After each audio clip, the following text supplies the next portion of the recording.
Bullying has increased dramatically over the last few years thanks to the internet, and now with many children attending school online because of the pandemic, they are more at risk than ever for cyberbullying. Dr. Claudio Cerullo is a national anti-bullying expert, and he's offering some new tools to help both kids and, frankly, the adults who love them. Doctor, thank you so much for being with us. We will put your website up on the screen so that folks can interact directly.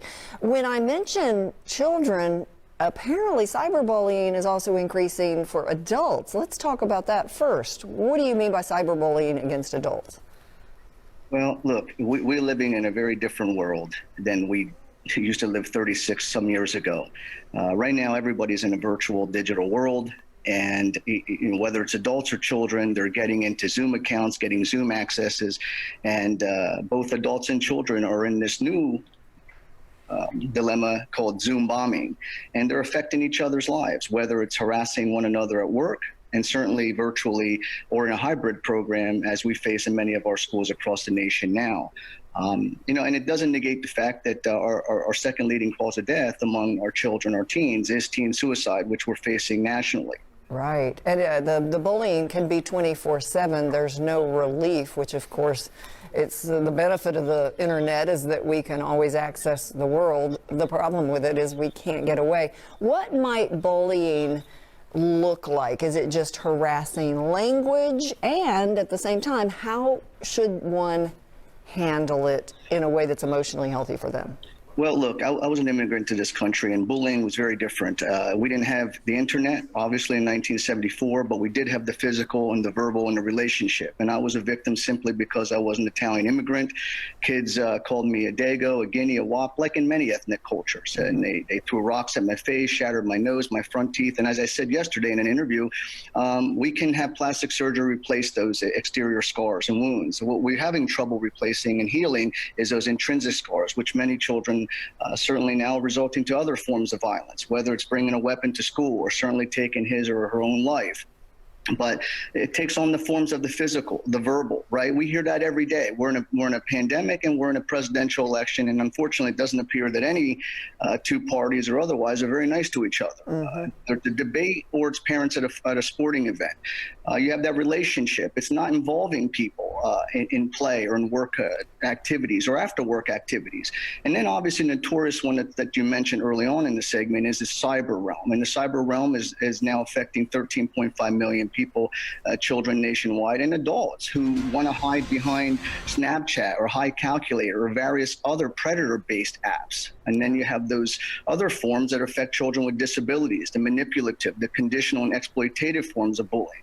And bullying is not much different in terms of its criteria from domestic violence or child abuse or child molestation or elderly victimization. They just simply take on different forms. So in your online offerings, you teach people how to cope with it, how to recognize it.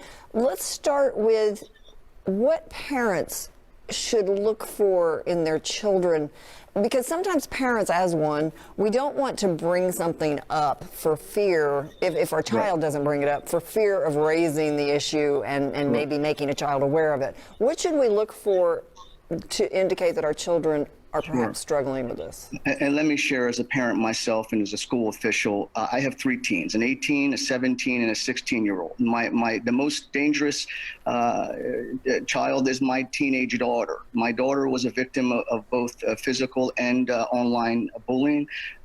And from a simple app that you can download, it's called 10-Minute Email. Look up 10-Minute Email. It's an app which essentially you can have an anonymous email and you can harass people all you want. And my daughter, it started with trying to get her to expose herself online, to extort her, and it went to 23 girls in 6 municipalities in the Philadelphia region where I live, and we had everyone involved, from the state police to the Attorney General office, simply from an app like that. I tell my own children, I'm going to tell you and all your viewers, you have to know who your children hang out with. Now with daughters, and you mentioned, it's a caution, because with girls, you don't want to invade their privacy. They become more rebellious. So She does come to me. She did tell me, because we know what we do as for this organization.